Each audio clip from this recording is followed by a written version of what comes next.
Hi guys, మేము ఈరోజు గులాబ్ జామ్ చేసుకుంటాం. అందులో స్పెషల్ ఏంటి అనుకుంటారా? గులాబ్ జామ్ చేసేది నేనే అనమాట. అదే స్పెషల్.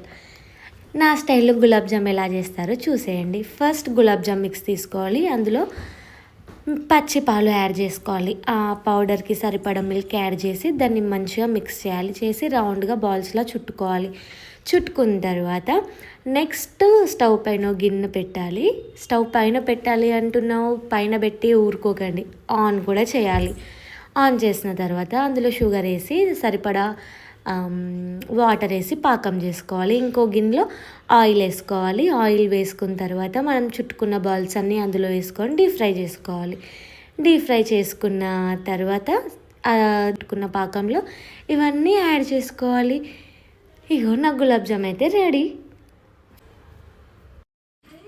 చాలా బాగున్నాయి గులాబ్ జామ్ ఫ్రెండ్స్. మా అక్క చాలా బాగా చేస్తుంది. ఎందుకంత ఓవర్ మంచిగా చెప్పు. గులాబ్ జామ్ చాలా బాగున్నాయి ఫ్రెండ్స్.